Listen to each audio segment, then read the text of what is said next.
Jaya Radha Madhava Kunja Vihari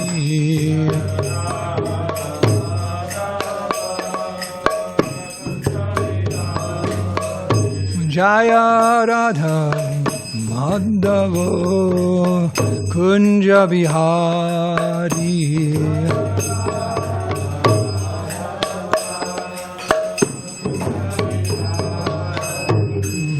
Gopi Janavallabha Girivardhari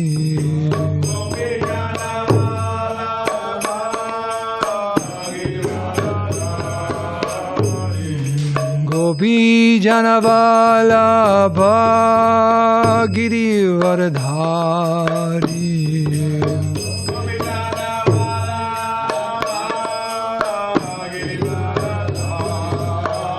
Yashoda Nandana Braja Janaranjana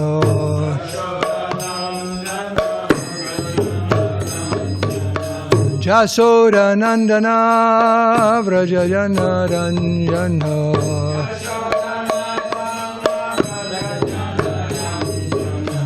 Jamunatira Vanachari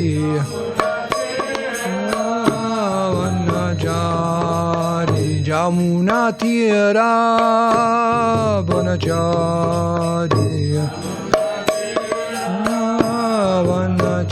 Vanachari Jaya Radha Madhava Kunja Bihari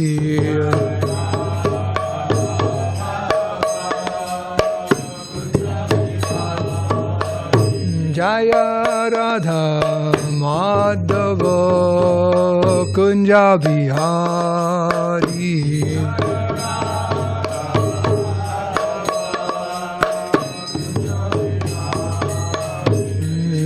Gopi Jana Vallabha Girivardhari Prasad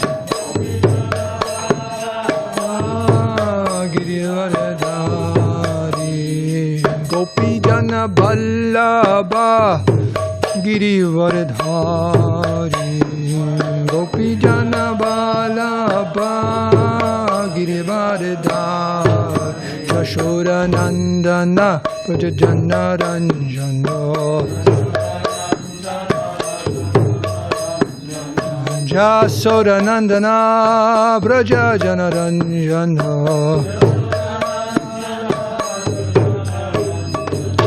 Jamunatira Vanachari Vanachari Jamunatira Vanachari Vanachari Jayo Radha Madhava Kunja Vihari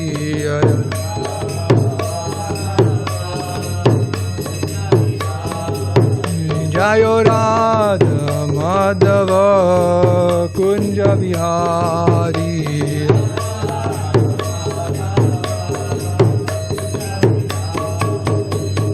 Gopi Jana Vallabha Girivardhari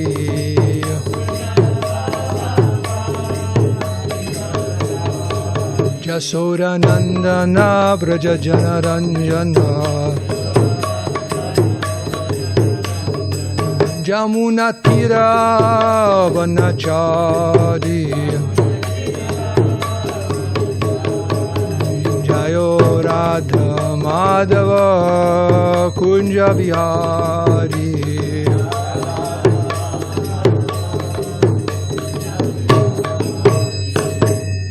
Sri Radha Madhava ki Sri Radha Giridhari ki Go Premanande Jayo Viṣṇupād Paramahamsa Parivrāja Gajaja Shodar Srimad His Divine Grace of Bhai Charanaravinda Bhaktivedanta Swami Srila Prabhupada Ki Jai. Jai Om Viṣṇu Paramhamsa Parivrajaka Jai Jashodhara Shri Srimad His Divine Grace Srila Bhakti Siddhanta Saraswati Goswami Maharaj Prabhupada Ki Jai. Ananta Koti Vaishnava Vrinda Ki Jai. Grantara Srimad Bhagavatam Ki Jai. Shri Kartik Vrata Ki Jai. Go Premanandi. All glories to the assembled devotees. All glories to the assembled devotees. All glories assembled devotees. All glories, Sri Guru and Sri Gauranga.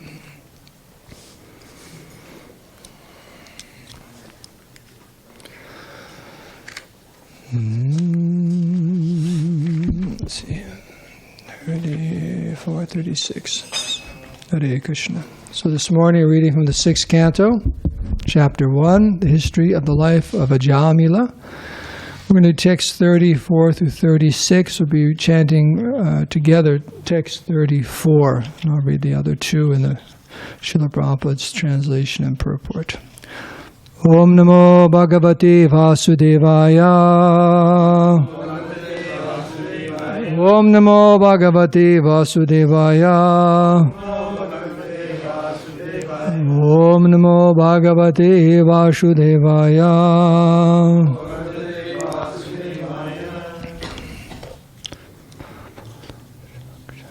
Sarve Padma Palakshaksha Pita Kusheya Vasasaha Kiritina Kundalino Lasat Pushkaramalinaha Sarve Padma Palakshaksha Pita Kushaya Vasasaha Karitina Kundalino Lasat Pushkaramalinaha Sarve Padma Palashakshaha Pita Kushaya Vasasaha Karitina Kundalino Lasat Pushkalamalinaha. Anyone like to chant? Sarve Padma Palakshaksha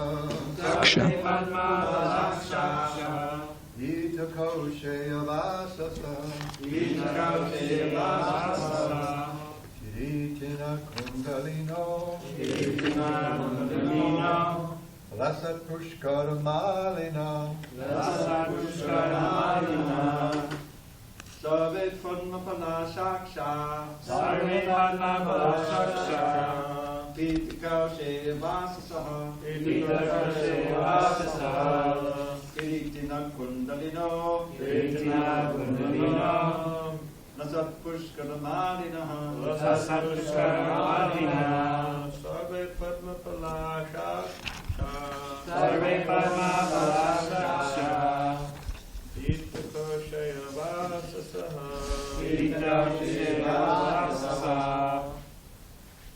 Kiritina Kundalino Lasat Pushkaramalinaha Sarve Padma Palakshaksha Sarve Padma Palakshaksha Pita Koshaya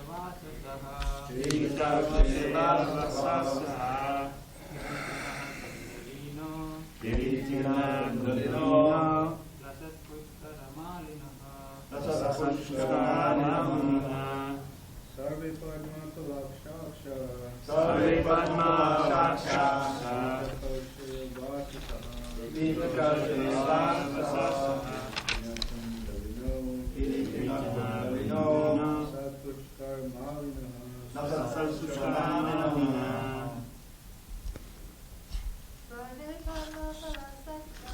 Sarve Padma Palakshaksha Pita Koshaya Vasasaha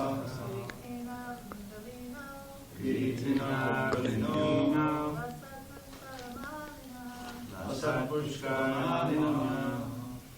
Anyone else? Okay, let's I'll chant the other two verses.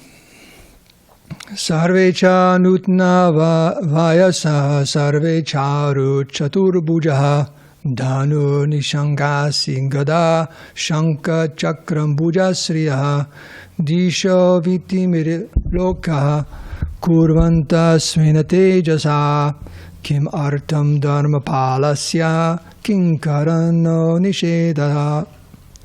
So, do you want me to do all the words? Do all three verses? Okay, we'll just do the word for the first. Sarve, all of you. Padma palasa aksha. That's not one of the words. With eyes like petals of a lotus flower. Pita, yellow. Koshaya, silk. Vasasaha, wearing garments. Karitina, with helmets. Kundalina, with earrings. Lasat, glittering. Pushkara malina, with a garland of lotus flowers. Sarve. Actually, excuse me, keep going here. So translation. The order carriers of Yamaraj said, your eyes are just like the petals of lotus flowers. Dressed in yellow silken garments, decorated with garlands of lotuses and wearing very attractive helmets on your heads and earrings on your ears, you all appear fresh and youthful.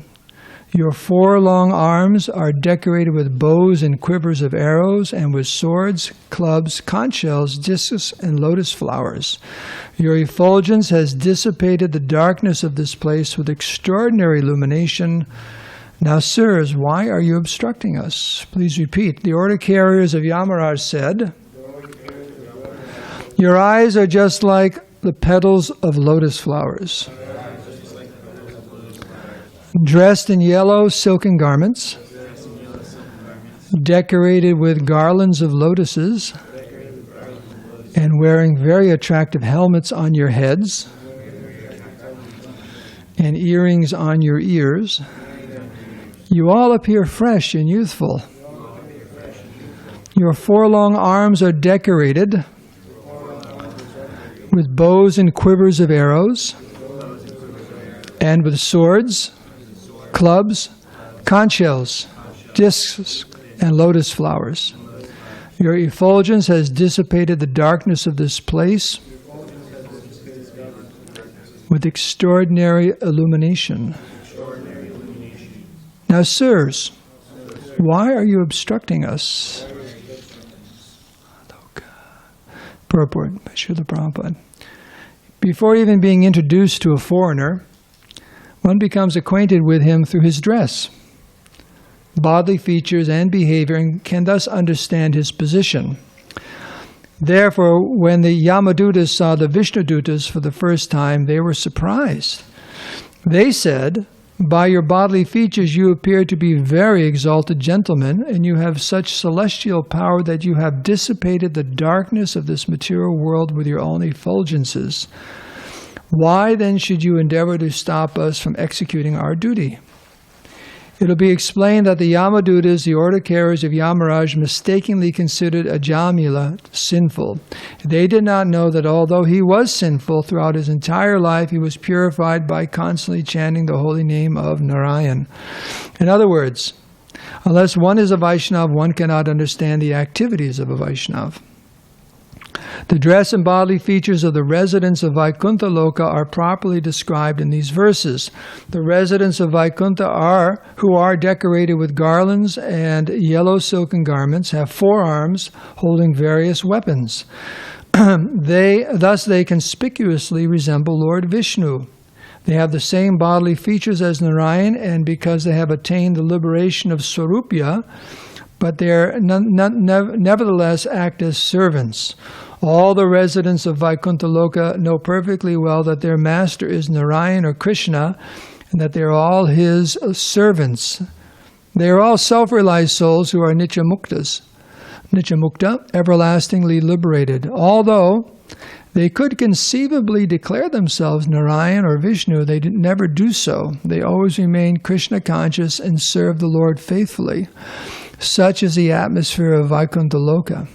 Similarly, one who learns the faithful service of Lord Krishna through the Krishna consciousness movement will always remain in Vaikuṇṭhaloka and have nothing to do with the material world. Om Agyantimarandasya Gyananjana Salakaya Chakshulunminitam Nena Taismai Sri Gurave Namaha Sri Chaitanya Manobhistam Stapitam Dena Bhutale Swayam Rupa Kadamayam Dadati Swapatantikam Sri Krishna Chaitanya Prabhu Nityananda Shri Advaita Gadadhar Shivasari Gaur Bhakti Vrinda Hare Krishna Krishna Krishna Hare Hare Hare Ram Ram Ram Hare Hare Vanchakapatarubhascha Kipa Sindhu Bevacha Patitanam Bhavanebhyo Vaishnavebhyo Namo Namaha. So by your blessings and good wishes and hopes, I'll try to say a few words that will be useful. So Prabhupada begins the purport by making the point about our outward dress. You know, sometimes they say you shouldn't judge a person, by their outward appearance, because you never really know what's going on inside. But still, what is that? Don't judge a book by its cover? So they say that? Okay. Well, in publishing, that's not necessarily true. Ask me how I know. I work with Torchlight Publishing for 15 years, helping design book covers, and they say you have about 2 to 3 seconds on the shelf to attract someone's attention by your cover. So people will judge the book by the cover. They pick it out, what is the graphics, and then the back matter, and what it says, and so on. So actually people do judge a book by its cover, and you have 2 to 3 seconds for them to open the book and start looking through it and deciding whether or not they want to buy it. But it's a fact of life that people do judge you by how you appear. Whether we like it or not, it's a fact. In fact, well, they say first impressions are everlasting, and they'll tell you in different seminars and so on that when you meet someone, you size them up in about the first 4, 5, 6 seconds, so under a minute, by how they appear. Just like Prabhupada was saying here, you see a foreigner, someone you don't know, and just by looking at them, you just kind of like your mind immediately processes all these different things, good, bad, because we're always the dualities of the material world, friend or foe, or this or that, or rich or poor, educated, foolish, nice, mean, like that. I should get close to this person. I should get further away from this person, right? So that's just natural, and no matter what you want to say about it, that's the way it is. That's the way it is. People do judge us by how we appear. That's just how it is. So, a few things can be said about this. Of course, the description here is the residents of Vaikuṇṭha, the spiritual world. What do they look like? How attractive they are. And this is the Vaikuṇṭhas where they have the nitya-mukta. They have the form just like Nārāyaṇa. They look just like Nārāyaṇa, except they're missing one thing. What is that? Who knows what that is? The Shrivats, the little curl of white hair there, which is the residence of Lakshmi. And all the ladies in Vaikuṇṭha, they all look like Lakshmi. So, at the end of the purport, Prabhupada says, conceivably, they could introduce themselves as Viṣṇu, right, if they wanted to. There was one personality, a king named Pondraka, and I don't think he had second set of styrofoam arms. I think there's maybe mystic power or something like that. But it's described there in the Bhagavatam. There was a king who was here when Krishna was here, and he was telling all of his followers and presenting himself as Nārāyaṇa, and he actually manifested a second set of arms, so he had his 4 arms and so on. And Krishna sent a messenger. Actually, he sent a messenger to Krishna, to Dwarka, and said, Krishna, I'm the real Krishna. I'm the real Nārāyaṇa, and I would appreciate very much if you would give up the symbols of Nārāyaṇa and, let me take over. I'm the real Nārāyaṇa. And everyone had a good laugh. It's described in the assembly house. We had a big laugh on that one. And Krishna did give up one of his symbols. He sent his Sudarsana chakra to Pundaraka. And, no, I'm sorry. That's not what happened. That's not what happened. They had a battle. It was on the battlefield. They confronted each other. And they had another laugh when that happened too. Seeing him on his chair, and he's pretending to be Viṣṇu, and he's speaking to Krishna. Okay, Krishna, this is it. I'll give you one more chance to, surrender, accept me, give up your faults. It says whenever we criticize someone, you have to think about it. Probably whatever we're saying about the other person is our problem. We have the same exact bad quality. So he's saying, Krishna, give up all your false weapons and arms and all that. And he's the ones with the false weapons and the false arms. So Krishna says, okay, here's my disc. And chopped off his arms and killed him. And everyone, like that. But he was an imposter. But here are the residents of Vaikuṇṭha. They could pull it off. The Viṣṇudutas could pull it off if they wanted to. But because they're the residents of Vaikuṇṭha, and they're all pure devotees, they're all nitya-siddha souls, there's no question of ever doing anything like that. They eternally see themselves as servants, humble servants of the Lord, but they've achieved that type of a very exalted position of having the same bodily features as the Lord. Those who are very, very close to the Lord sometimes appear like that, just like Uddhava. Uddhava, he actually looked quite a lot like Krishna.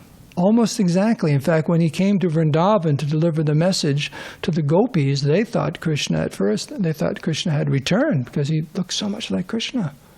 So we see that. So how we appear is extremely important, and then we can take that into our own lives. This is how the residents of the spiritual world appear. And in this material world, how do the devotees appear? Right? How do these are the representatives of the Lord. They come from Vaikuṇṭha. They had a mission to save the soul, Ajamil. And so how do Vaishnavas appear in this material world? Whenever you hear lectures or seminars on deity worship and so on, one of those aspects of deity worship, there's different aspects. It's like how you get up in the morning and how you bathe and put on tilak and tie your sika and put on your sari, we've got to have everything correct here. How you put on your sari and get ready for the day. And how Vaishnavas appear. And that's all important because why is it so important? I'll lead in with a story. Just recently, I read in Jamuna's diary. It was one of the devotees who were there, one of the very first time, maybe the very first time. And the residents of Vrindavan were complaining that devotees were going through Loi Bazaar, hanging out of the rickshaw, just grabbing sweets from the vendors and eating them. That everything is prasad, we're Vaishnavas. So it wasn't very funny when Srila Prabhupada heard about it. Okay. And he made the point, so you were going to say, what were you? One thing I would say is that people judge others, not just devotees, anyone, by how they look. Mm-hmm. It's kind of superficial, but that is a very important aspect. Yeah. What the point I'm making is Prabhupada made in that particular situation. He brought the devotees in, and they heard from Prabhupada about how they shouldn't be doing it. But he made the point that it's not just what they think of you, more importantly, it's what they think of me, Prabhupada said. You're representing my movement, and you're doing something like that. And they'll think, Bhaktivedanta Swami's disciples are all not well behaved. Let's just put it that way. So that was the main point Prabhupada made. So when we're in a position of representing others, then we have to be very, especially careful how we appear in public. Just like I've lived in Mississippi for a little while, in Natchez, Mississippi. And what was that? New Jaipur, okay? And we had this one instant that was a nice devotee, but he had an imbalance, chemical imbalance or something like that. And he went a little bit off. And they called the sheriff, because down there you didn't have the police, and this was out of Natchez and so on. And it took a while for him to get there. And I wasn't there when he showed up, but Nityananda told me that he showed up about a half hour, 45 minutes later, the shirt untucked and in some car, and he explained, I had to borrow my wife's car because the car didn't work, and he's just kind of like all disheveled, like, what's the problem? Half hour, 45, this is the sheriff. Half hour, 45 minutes later, what's going on here? It's like, this is the sheriff. That's why down there, you'll notice many people drive pickups, and right behind them, what do they have across the back? They have a gun rack. Like that. I'm not going to waste class time, but I had a run-in with someone like that when I lived there, for no good reason at all, but not that they were shooting at me or anything like that. But, here's a sheriff, the law and order, and he shows up 45 minutes later in his wife's car, and it's like, oh, what's going on? So it's like, I don't know about the sheriffs around here. Because you're representing the law and order, how do you appear? And that's why usually you see police officers, they look quite sharp, nice, like that. The uniforms are nice, and they got to look good. They're representing the law. You'd expect that, or like in the military or whatever. That's the uniform. And Prabhupada referred to our outfits also at different times as our uniform, because we're representing him and we're representing Krishna. So how do we appear in the eyes of the public? That's very, very important. The main thing is we look like ladies and gentlemen. Like that. And sometimes we may be dressed in Indian attire, and sometimes maybe not, but we should always appear like ladies and gentlemen. And Prabhupada uses that term here, that they address the Yamadutas as very exalted gentlemen. You look very, very nice. And sometimes it's the point is made that how should a devotee dress? In the mode of goodness. That's the most important thing. Sattva gun. Wherever you are in the world, a gentleman or a lady or a spiritual aspirant, immediately looking at them, one should think this is the mode of goodness. First of all, you've got to be clean. That's the basic one. You got to be clean, like that, and well-groomed. Is that what they say? Well-groomed, like that. And your clothes are appropriate to the mode of goodness. And that's Vedic culture, is how people dress. You can immediately understand, oh, this person is actually just in the Sampradayas. Oh, this person is a Gaudiya Vaishnava, this person is Sri Sampradaya, this person is Madhva, this one, right? Oh, this person is a Mayavadi and a personalist, a follower of Shankara. This person is a Buddhist, right? By the kind of clothes they wear, by their head, which shaved all the way or not shaved all the way or not shaved or whatever. And the color of the clothing, right? Even renunciants wear different varieties of saffron, but you see in our line it's this color, like this. It's not the bright orange, like that. That's usually not our color, right? So you can immediately tell, oh, this person must be like. You could tell right off the bat. Like in the early days, Prabhupada taught about ladies. He said something about women who have their hair parted on the side. What did he say? That means a prostitute. So, who knew? Who knew? They knew. Back in Vedic culture, you want to let people know who you are, just kind of move your part over here, like that. So, it's helpful on one hand. You don't have to guess. You kind of know. But whatever mode of material nature we're in, or combination thereof, that's how we dress. That's how we dress. You can tell, especially if you have facility. It's one thing if one has no facility, just like the renunciants, yogis, or even Vaishnava. They're simply gathering some used cloth or something like that, tattered cloth, and so on. You can think, oh, they just must be some poor beggar, but actually they're very, very exalted souls. Someone has to be careful. But they've given up all attempts to appear nicely and so on. They're very, very clean. There's an interesting story told about how clean people are in India. There was a movie many years ago, City of Hope. that what it's called? About Calcutta? A doctor in Calcutta, the City of Hope.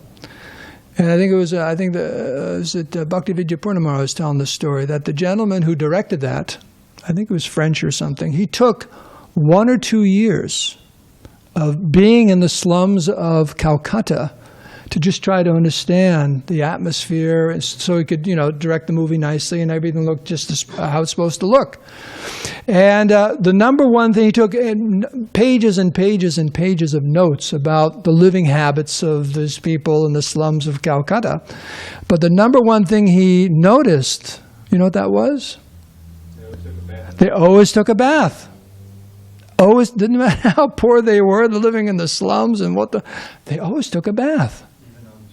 Even on the just whatever it was, people just took a bath. That really caught his attention. Because, in the West, Harisari one time was talking to Prabhupada, he said, when I was growing up in England, we took a bath once a week.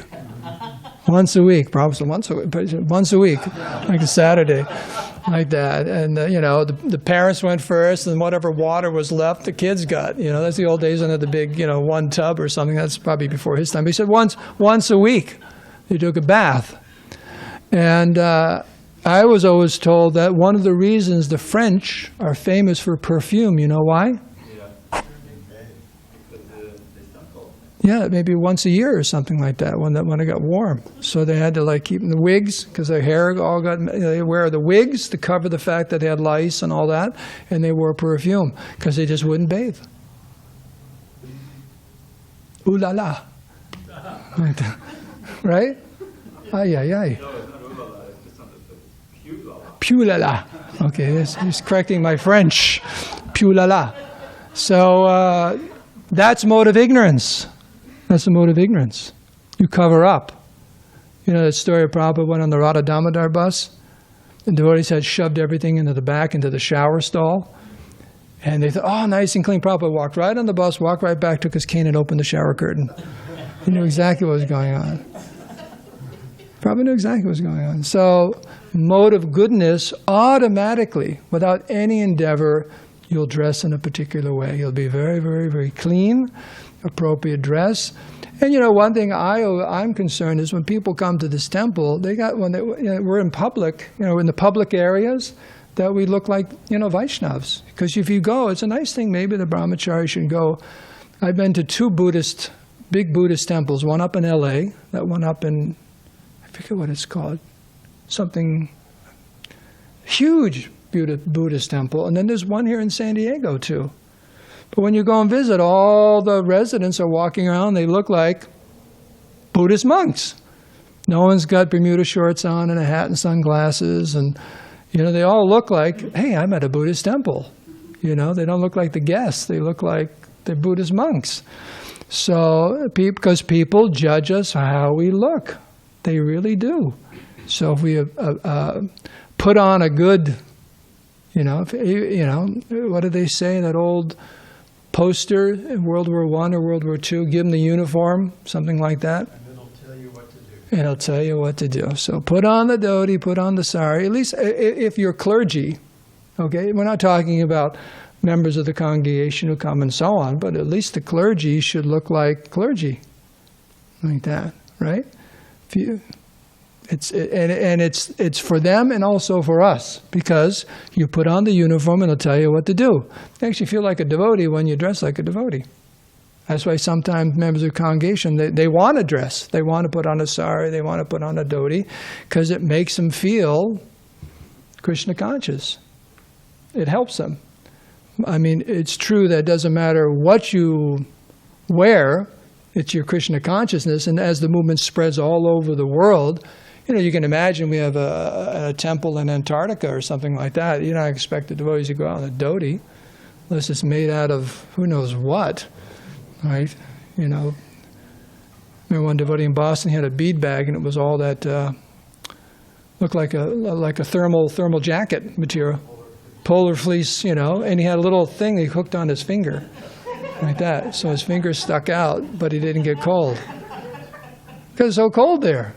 So, Vedic culture has spread many places all over the world, And it changes according to the climate and environment and so on. But those principles of always being in the mode of goodness should always be there. Should always be there. So that's one point here. Now, it's a little bit late. I want to end with this. We're talking about dressing and how beautiful the residents of Vrindavan are, residents of Vaikuṇṭha are.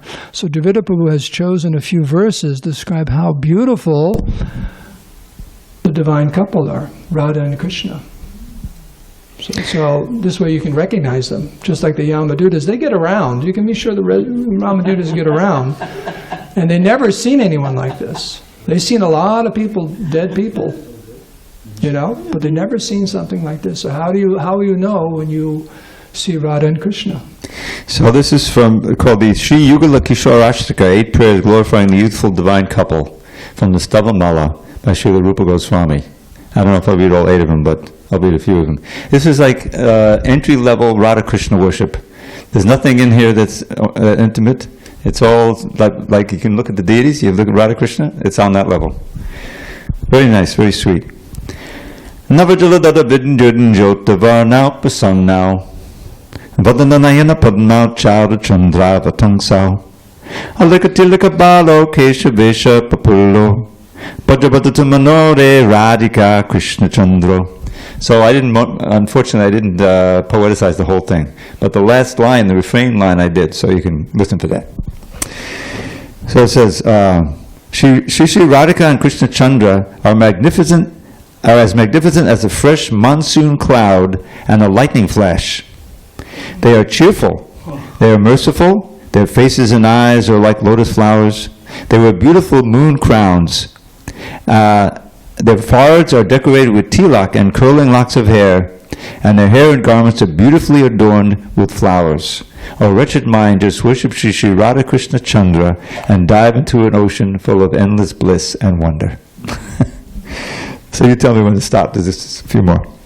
Vasanahalata nilau chandanale panangau manimadakata deeptau swarnamala prayukto Akarnakabalaya hastau rasanatya pasaktau bhajabhadata manore radhika Krishna Chandro.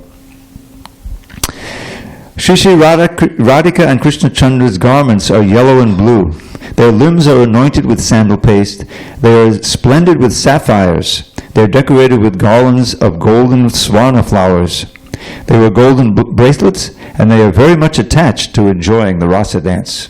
O wretched mind, just worship Shri Shri Radha Krishna Chandra and dive into an ocean full of endless bliss and wonder. More? At least one more. Okay. Atimati hadavesha ranga bangi ti bangao modadamiddle nahasyo kundalakir nakarnao nadavadavadaramyan richigita nurakto bhajabhadata manore radhika Krishna Chandro. Shri Shri Radhika and Krishna Chandra are very handsome and charming. Their forms bend in 3 places as they dance. Their gentle smiles are very sweet. Their ears are decorated with earrings. They are the best of graceful dancers, and they enjoy many pastimes of singing and dancing. O wretched mind, just worship Shri Shri Radha Krishna Chandra and dive into an ocean full of endless bliss and wonder. One more? I'm not going to stop it. Okay. Because at the end there's a Don't Palashruti. string me up after class. There's a Palashruti, there's a benefit for hearing. Vivida gunavadagdo vandaniya suvesha manamaya makadadya shobitango spodanto smitanamadakataksho dharma karma pradattao bhajabhadata manore radhika Krishna Chandro. Shri Shri Radhika and Krishna Chandra are filled with all virtues. They're worshipable. They're very handsome. Their transcendental forms are splendidly adorned with jeweled ornaments in the shape of sharks and other objects. They cast crooked, smiling glances from the corners of their eyes at each other, and they bestow the results of all pious activities. O wretched mind, just worship Shri Shri Radha Krishna Chandra and dive into an ocean full of endless bliss and wonder.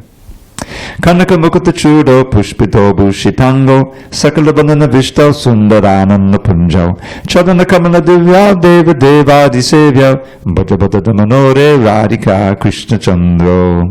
Shri Radhika and Krishna Chandra wear golden crowns. Their limbs are decorated with flowers. They visit all the forests of Vrindavan. They're filled with splendid bliss, and their feet are glittering lotuses, and they are served by the greatest of demigods. O wretched mind, just worship Shri Radha Krishna Chandra and dive into an ocean full of endless bliss and wonder. Adisuvalita gatra gandamalya virajo kati kati damaninam sevyamano suvesho munisudagana bhavya veda shastra divigyo bhajabhada damanore radhika Krishna Chandra. Shri Radhika and Krishna Chandra have beautiful, graceful forms. They're splendid with fragrant flower garlands. They are served by numberless beautiful gopis, very handsome, on whom the sages and demigods meditate upon them, and they are very learned in all the Vedic literatures. O wretched mind, just worship Shri Radha Krishna Chandra and dive into an ocean full of endless bliss and wonder. Two more. Ati sumadada mortal dushta darpa prashanto sudavadavadadal brausa visiddhi pradano ati rasavasha magna gita vajya vitano bhajabhadada manore radhika Krishna Chandro. Shri Radhika and Krishna Chandra's transcendental forms are very sweet and charming. They curb the demon's pride. They are benefactors of the best of demigods. They grant all perfections, and they themselves are plunged into the sweetest nectar, and they expertly sing and play musical instruments. Okay, number 8 of 8. Agamandagamasara srishti sanharakaro vaisya nabhakishora nitya vrindavanastao Shamana Bhayavanasho Papanas Tariyanto Bhagavata Damanore Radhika Krishna Chandra. Shri Radhika and Krishna Chandra are the ultimate goal of all Vedic scriptures. They create and destroy all the universes. They are very youthful. They eternally stay in Vrindavan. They destroy all fear and strife, and they deliver the sinful. O wretched mind, just worship Shri Radha Krishna Chandra and dive into an ocean full of endless bliss and wonder. And then the result of chanting or hearing. Idam manoharam stotram shaddaya yakpaten nadaha Radhika Krishna Chandraucha siddhidao natra sangshayaha.